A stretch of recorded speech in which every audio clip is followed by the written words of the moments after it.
Ibu Bapak, saudara-saudara sekalian, warga GTM Place Makassar, Shalom dan selamat pagi. Kita berjumpa kembali dalam program Manna GTM Place Makassar edisi hari ini, Jumat 21 Agustus 2020. Doa dan harapan kami, Ibu Bapak semua dalam kondisi yang sehat. Sebelum kita membaca dan merenungkan firman Tuhan, kita awali dengan doa. Kita berdoa. Terima kasih Bapa di sorga, Engkau memberikan kami lagi kesempatan yang baik hari ini untuk berada di hadirat-Mu melalui program Manna GTM Place Makassar.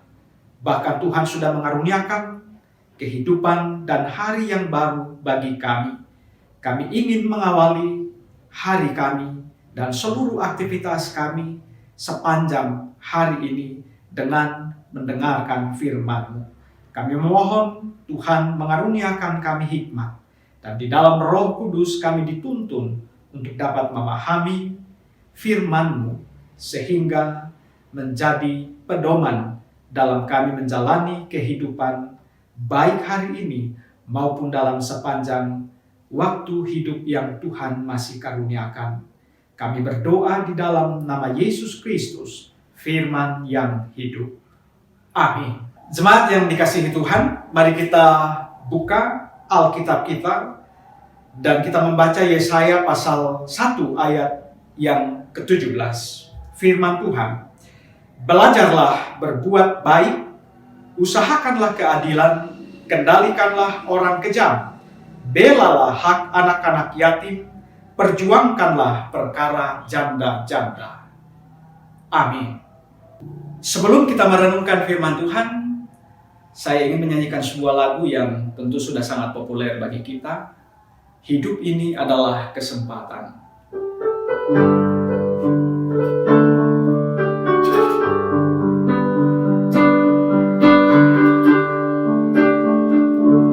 Hidup ini adalah kesempatan. Hidup ini untuk melayani Tuhan. Jangan sia-siakan waktu yang Tuhan beri. Hidup ini harus jadi berkat. Saudaraku dalam Tuhan, senada dengan lagu tadi mengajak kita untuk menjadi berkat, maka di dalam bacaan kita juga diajak untuk menjadi berkat bagi orang lain. Firman Tuhan mengatakan, belajarlah untuk berbuat baik atau lakukanlah kebaikan.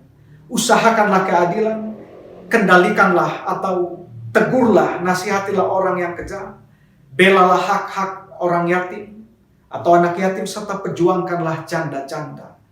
Tentu bahwa bukan kategori ini saja yang menjadi sasaran kita di dalam melakukan perbuatan baik, tapi ini tersangkut paut dengan konteks Israel pada waktu itu, di mana umat ataupun bangsa Israel memang mengalami keterpurukan dalam hal nilai-nilai moral. Para pemimpin umat Israel melakukan banyak hal yang sungguh-sungguh menodai keadilan dan kebenaran.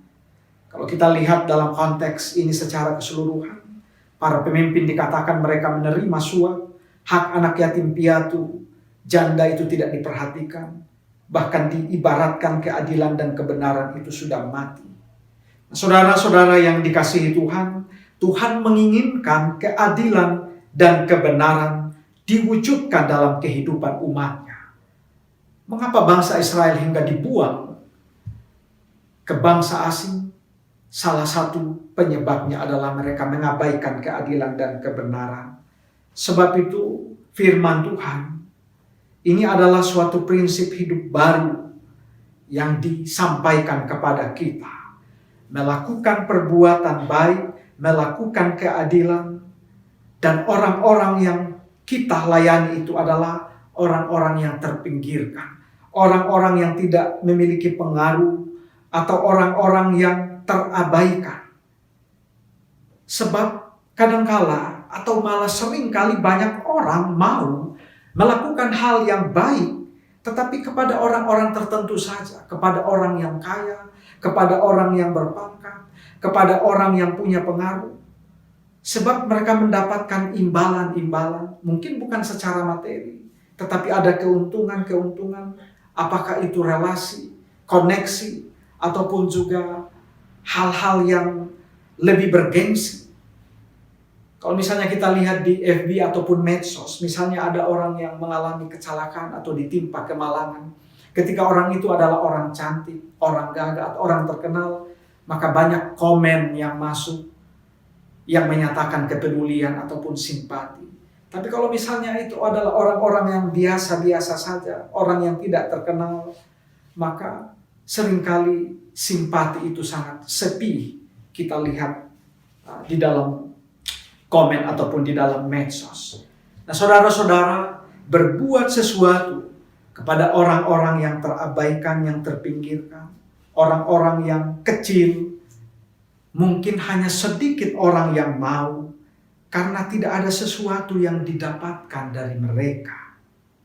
Nah, disinilah firman Tuhan mengajak kita untuk sungguh-sungguh memikirkan, untuk sungguh-sungguh mengarahkan pandangan ataupun perhatian kita kepada orang-orang yang demikian.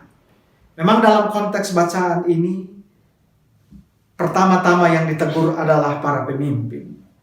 Tetapi di dalam kita memahami pesan firman Tuhan, maka firman Tuhan ini hendak berbicara kepada semua orang percaya. Kepada orang percaya atau orang Kristen yang menjadi pemimpin atau memiliki jabatan, memiliki kewenangan tertentu, jadilah berkat bagi orang lain. Jangan menggunakan jabatan kita untuk memeras atau untuk mengambil keuntungan bagi pribadi atau diri kita sendiri. Jadilah berkat bagi orang lain. Secara khusus kita berbicara di masa pandemi, ketika banyak orang dicekam dengan ketakutan, sehingga kemudian aktivitas pekerjaan itu membuat banyak orang yang juga lesu, takut untuk bekerja. Maka pesan firman Tuhan kepada kita sebagai orang percaya yang diberikan kepercayaan dengan tugas tanggung jawab tertentu, tetaplah semangat dalam bekerja. Para dokter, tenaga medis, perawat, dan tugas-tugas yang lain. Termasuk juga guru-guru yang harus bekerja keras mengajar para murid secara online.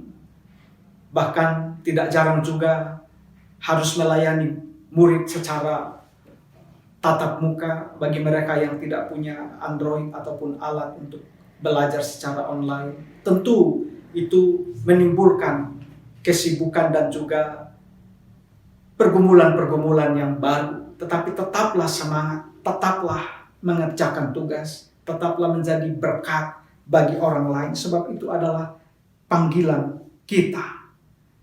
Nah, Bapak Ibu Saudara-saudara kekasih dalam Tuhan Yesus Kristus, kita juga diperhadapkan pada kenyataan di masa pandemi ini, nilai-nilai kebaikan itu banyak yang tergerus dengan ketakutan, kekhawatiran. Orang-orang yang bekerja sebagai perawat, kadang-kadang kita dengar diusir. Mereka yang bekerja sebagai pahlawan dalam dunia medis, banyak yang kita dengar disuruh pindah dari tempat-tempat mereka untuk kos ataupun menginap, karena ditakutkan mereka akan menjadi sumber penyebab penularan COVID. Saya kira hal-hal itu menimbulkan tentu perasaan-perasaan kita sebagai orang percaya untuk tidak mengikuti cara-cara yang demikian. Penolakan-penolakan ketika ada orang yang diindikasikan terpapar COVID di pemakaman-pemakaman. Sebagai orang percaya, kita tentu jangan memiliki sikap yang demikian. Kita sungguh-sungguh diajak untuk tetap melakukan perbuatan baik untuk berpihak pada keadilan dan kebenaran. Nah, gereja sebagai institusi maupun pribadi orang percaya ditantang juga di masa pandemi ini untuk lebih serius di dalam memahami dan menjalankan tugas diakonal gereja. Pandemi menyebabkan banyak orang lumpuh secara ekonomi, termasuk juga warga jemaat.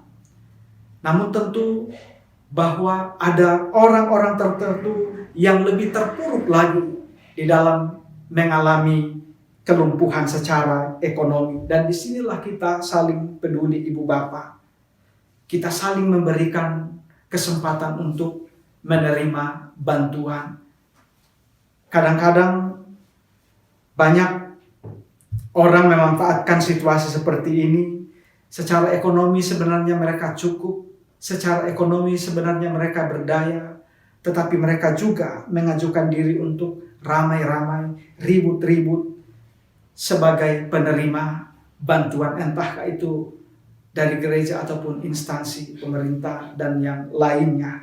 Nah, disinilah kita selaku orang percaya untuk lebih mengedepankan empati, kebenaran dan keadilan, bahwa ada orang-orang yang lebih pantas untuk menerima, ada orang yang lebih pantas, lebih layak untuk menerima bantuan, sehingga kepada mereka lah kita mengutamakan, kita mendahulukan pelayanan itu. Lagu yang tadi kita nyanyikan hanya sepenggal bait saja, tapi bagian refrain ini kiranya mengingatkan kita bahwa kita telah dipanggil untuk menjadi berkat, dan selaku orang percaya diharapkan komitmen dan panggilan itu kita bisa wujudkan. Kita nyanyikan bagian refrain.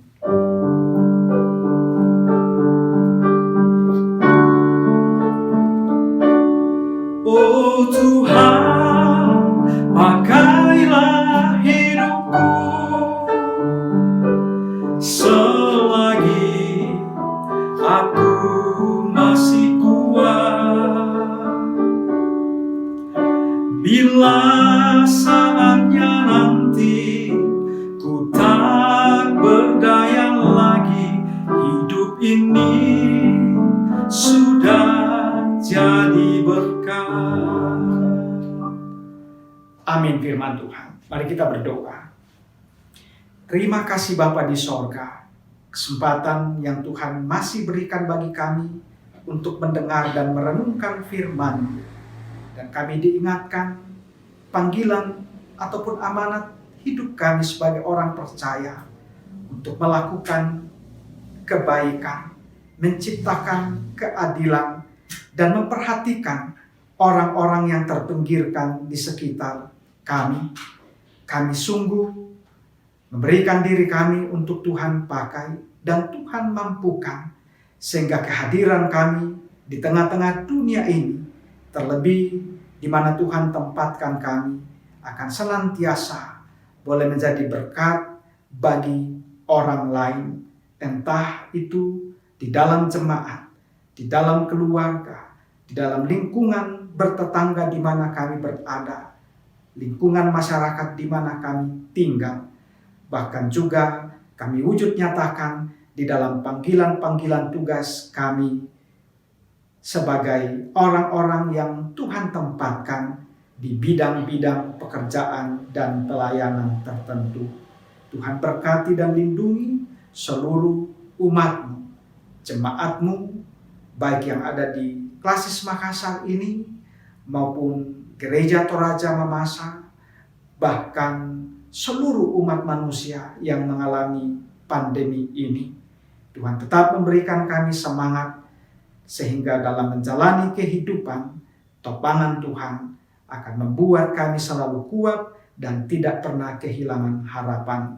Berkati juga senantiasa tim kreatif Manna GTM Klasis Makassar yang selalu memberikan waktu mereka untuk boleh melayani-Mu melalui tayangan ataupun juga pengelolaan Manna GTM Klasis Makassar, sehingga pelayanan mereka senantiasa boleh menjadi sukacita bagi mereka secara pribadi, dan tentunya menjadi berkat bagi umat Tuhan dan menjadi kemuliaan bagi nama Allah sendiri. Ini doa kami Bapa di sorga, Di dalam nama Yesus Kristus kami berdoa, mengucap syukur dan memohon kepadamu. Amin.